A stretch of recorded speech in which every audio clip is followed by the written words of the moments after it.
नीतीश जी के समर्थन करेंगे, लेकिन हमको जहाँ तक दिख रहा है वहाँ वो प्रधानमंत्री नहीं बन पाएंगे।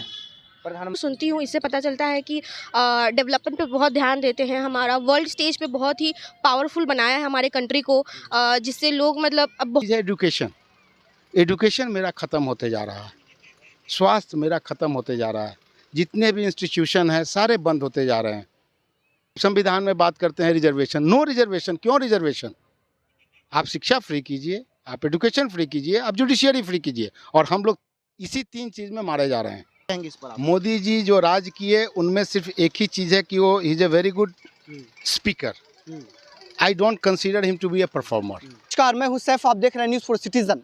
2024 इलेक्शन नज़दीक है, यानी कि लोकसभा इलेक्शन बहुत ही नज़दीक है। आपको बता दें कि बिहार के मुख्यमंत्री श्री नीतीश जी पूरे देश का भ्रमण कर रहे हैं, तमाम विपक्षी पार्टी को एकजुट करने की तैयारी में है, तमाम लोगों से जा कर के मिल रहे हैं और प्रधानमंत्री के कहीं ना कहीं एक तरह से दावेदार भी बताए जाते हैं। इन तमाम चीज़ों पर यहाँ के लोगों से हम बातचीत करेंगे और जानने की कोशिश करेंगे कि इस बार जो 2024 का इलेक्शन है, लोकसभा इलेक्शन है, इसको किस निगाहों से देखते हैं आप लोग?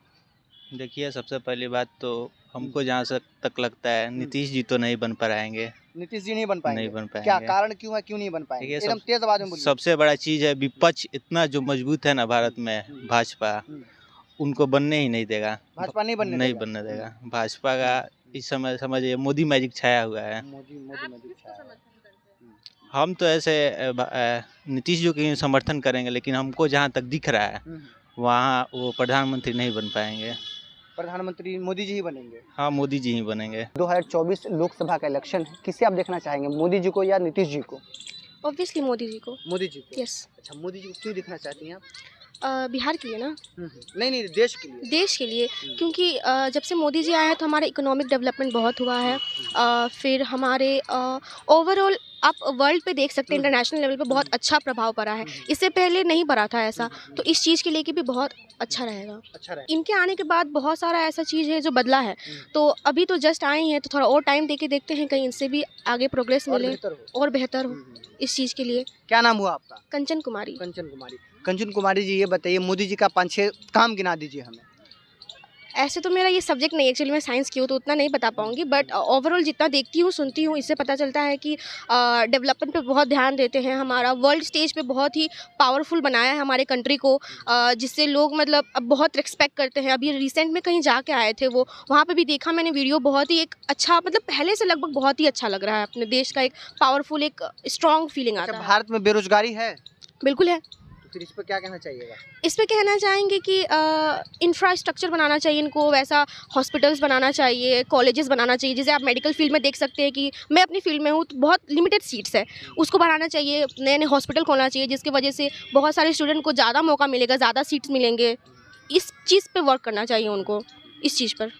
बिहार में नीतीश जी हैं, नीतीश जी कैसे लगते हैं? नीतीश जी, जहाँ तक मैं सुनती हूँ, देखती भी हूँ, मतलब मुझे तो कुछ नहीं लगता। मैं अपने गांव में जाती हूँ तो यहाँ रहती तो नहीं हूँ मैं, लेकिन जब आती हूँ 5 साल 6 साल के भीतर, मुझे वही लगता है, कुछ कोई चेंजेस नहीं लगता। देश के तमाम कोनों में इस बार नीतीश जी जा रहे हैं और तमाम विपक्षी दल को एकजुट कर रहे हैं और मोदी को हराने की बात हो रही है। क्या कहेंगे इस पर आप? देखिए, हर आदमी अपने आप को आगे उठाना चाहता है, इसमें कहीं कोई दो राय नहीं है, चाहे वो मोदी जी हों, चाहे वो नीतीश जी हों या कोई हो। बट सबसे बड़ी बात है कि ये सब के बाद आम जनता को क्या मिलता है, that is the very important question, जिस पे कोई सवाल नहीं उठाता है। सिर्फ सब लोग सत्ता के पीछे पागल है, चाहे जो भी हो, उसी में कोई थोड़ा कम परफॉर्मर होते हैं, कोई थोड़ा ज़्यादा परफॉर्मर होते हैं, but they are not for the people. हमारा कॉन्स्टिट्यूशन क्या कहता है? The government is by the people, for the people and to the people. क्या आपको ऐसा लगता है? हम आप ही से अगर सवाल करें तो आपके पास जवाब है इसका? शायद नहीं है, चाहे जिस कारण से नहीं हो, लेकिन नहीं है। हम लोग के पास है, हम लोग वी आर फ्री, हम लोग आम जनता है, हम लोग बोल सकते हैं, बट आम का सुनता कौन है? सुनता तो खास का है। आज इतना नीतीश जी कहीं जा रहे हैं, ये बोल रहे हैं, वो बोल रहे हैं, आफ्टर ऑल अल्टरनेटिव क्या है? आप मोदी को हटाइएगा, ठीक है, आप आ जाइएगा, आप भी तो थे, तो आपने क्या किया? हमारा तो 3 चीज़ मूल है। हमारा शिक्षा का क्या स्थिति है, हमारा हेल्थ का क्या स्थिति है, तो ये दोनों चीज़ पर तो आप ध्यान नहीं देते। जब हम बिल्डअप ही नहीं करेंगे, जब पेड़ का जड़ पौधा अगर मजबूत नहीं होगा तो पेड़ कैसा बनेगा? तो तो प्राइमरी चीज़ है एजुकेशन। एजुकेशन मेरा ख़त्म होते जा रहा है, स्वास्थ्य मेरा ख़त्म होते जा रहा है, जितने भी इंस्टीट्यूशन हैं सारे बंद होते जा रहे हैं। आप अफोर्ड नहीं कर सकते हैं, कल को आपके बच्चे होंगे, अगर उनको कहीं पढ़ाई कराना है तो स्टैंडर्ड 1 में केजी वेजी में आप जाइएगा, जब नाम लिखाने तो 25-50 हज़ार रुपया लगता है। क्या ये एजुकेशन है? आप संविधान में बात करते हैं रिजर्वेशन, नो रिजर्वेशन। क्यों रिजर्वेशन? आप शिक्षा फ्री कीजिए, आप एजुकेशन फ्री कीजिए, आप जुडिशियरी फ्री कीजिए। और हम लोग इसी 3 चीज़ में मारे जा रहे हैं। न शिक्षा में हम सक पा रहे हैं, न जुडिशियरी में हम सक पा रहे हैं, न हम हेल्थ में सक पा रहे हैं। तो ये मूल चीज़ को कोई भी पॉलिटिशियन है जो कि क्लियरली बोलता है हमको सत्ता चाहिए, वो चोर है, वो बेईमान है। कांग्रेस ने इतना दिन राज किया, वो चोर था, वो किया। आपने क्या किया वो हमको बताइए। What is your achievement for the people, not for your self. ये सारी चीज़ में जितने भी पॉलिटिशियन हैं दे आर ऑल क्या सेम। कुछ कहेंगे मोदी जी के बारे में? 9 मोदी- साल राज किया, 9 साल मोदी जी 9 साल राज किए हैं। 9 साल की राज्य व्यवस्था को आपने देखा किस तरह से राज किया, नहीं कि क्या कुछ कहेंगे इस पर आप? मोदी जी जो राज किए उनमें सिर्फ एक ही चीज़ है कि वो is a very good speaker. I don't consider him to be a performer. हम अपनी बात कर रहे हैं, आई मे बी रॉन्ग, क्योंकि हम उनके राज में भी देख रहे हैं कुछ चीज़ को छोड़ करके जो बेसिक रिक्वायरमेंट का चीज़ है उस पर ध्यान नहीं है। और बेसिक रिक्वायरमेंट का चीज़ क्या है जो आपको पता है? शिक्षा, हेल्थ। आपने प्रधानमंत्री फलाना योजना कर दिया, ये कर दिया, बट उसका प्रोडक्टिविटी क्या है? धरातल पर क्या उतर रहा है? Very nice. वो चीज़ हम लोग को नहीं मिल रहा है ना। आपने स्कूल खोला, उसमें बच्चे कहाँ हैं?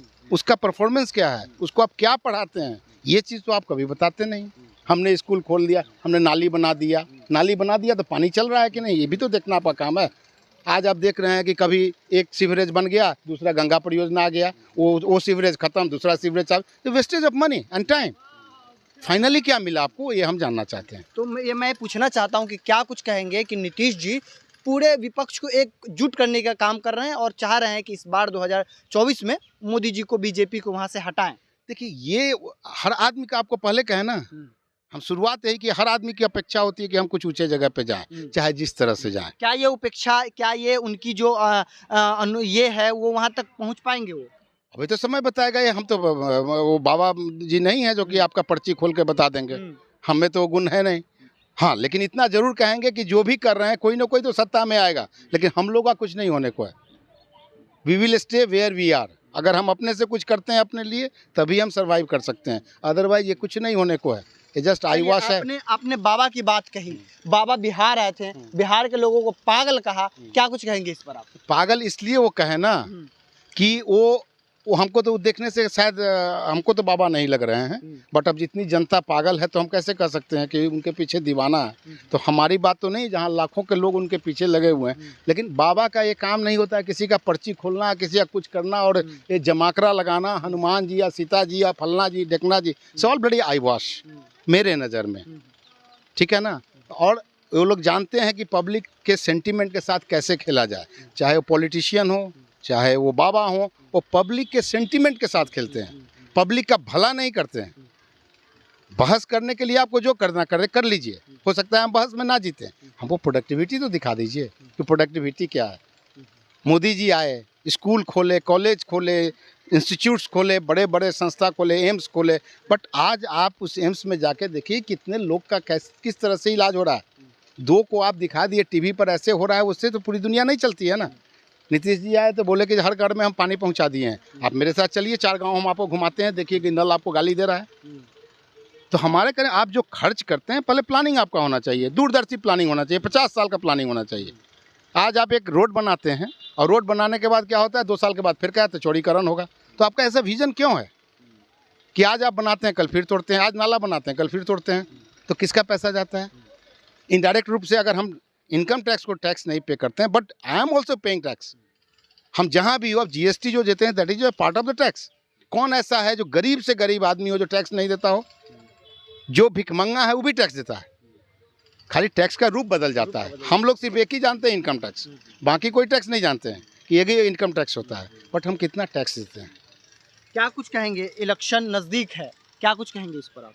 देखिए, इलेक्शन अगर जनता जागरूक नहीं होगा तो इसी तरह का उसको डमरू मिलेगा, वो बजाते रहेगा। लोगों को जागरूक होना चाहिए, उसको अपने आप को इतना कॉन्फिडेंस बनाना चाहिए कि हम जिसको चुन रहे हैं क्या वो मेरे लायक है कि नहीं। कोई पॉलिटिशियन को अगर खुद कोई चीज़ समझ में नहीं आता है और आप उसको किसी विभाग का मंत्रिमंडल दे देते हैं तो कैसे चलाएगा, हमको समझाइए। आप अगर हिस्ट्री के टीचर हैं और आपको हम ज्योग्राफी का किताब पकड़ा देते हैं तो आप बच्चे को पढ़ा लीजिएगा। बिल्कुल है तो यही हो रहा है। तो जब ज्योग्राफी के टीचर को हिस्ट्री बोलते हैं पढ़ाने के लिए तो वो ज्योग्राफी की तरह ही हिस्ट्री आपको पढ़ा देगा। तो प्रोडक्टिविटी आपको कहाँ से मिलेगी।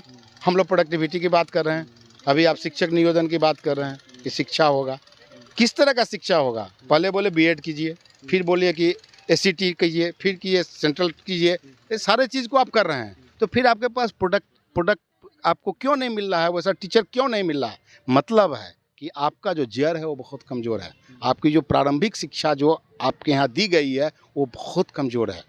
उसी में हर जगह है, ऑड मैन आउट हर जगह है, हर जगह कुछ ना कुछ अच्छे लोग मिल ही जाते हैं। ऐसा थोड़ी इतना बड़ा आपका आबादी है तो कहीं भी आप एक डुगडुगिया पीट दिएगा तो 100-200 आदमी खड़ा हो जाएगा, भले ही उसको मतलब नहीं हो डुगडुगिया सुन के पहुँच गया।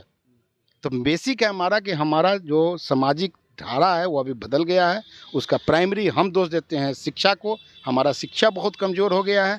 जब तक हम शिक्षित नहीं होंगे, शिक्षा का मतलब क्या होता है कि उसको क्या कहते हैं, फ्रॉम ऑल द साइड। सिर्फ किताबी शिक्षा हमको नहीं होनी चाहिए। चहुमुखी विकास चहुमुखी शिक्षा के आधार पर विकास बाद में आएगी। पहले आप जानिएगा तब ना कि पेड़ किस चीज़ का है, तब न जानिएगा कि पेड़ का हम क्या करेंगे। आपको यदि मालूम ही नहीं कि पेड़ क्या चीज़ का है, इसका उपयोग क्या है। चलिए चहुमुखी विकास होगी शिक्षा के आधार पर। यदि शिक्षित हम रहेंगे तो चहुमुखी विकास खुद ब खुद हो जाएगा। बहुत बहुत शुक्रिया। अभी हम थे इको पार्क में और इको पार्क में लोगों से हमने क्या राय लिया है कि क्या कुछ कहेंगे मोदी जी और क्या कुछ कहेंगे नीतीश जी के आधार पर कि 2024 का इलेक्शन नज़दीक है, 2024 का लोकसभा इलेक्शन नज़दीक है और इस आधार पर लोगों से हमने राय लिया है कि 2024 में मोदी जी को चाह रहे हैं या फिर नीतीश जी को चाह रहे हैं। इन तमाम चीज़ों पर हमने इको पार्क के लोगों से बातचीत किया, इन्होंने क्या कुछ कहा, इन तमाम चीज़ों को इस वीडियो के माध्यम से देखिए। यदि आपने हमारे यूट्यूब चैनल को अब तक सब्सक्राइब नहीं किया प्लीज़ सब्सक्राइब करें। फेसबुक पेज पर देख रहे हैं तो फॉलो ज़रूर करें। जब तक के लिए शुक्रिया। जय हिंद।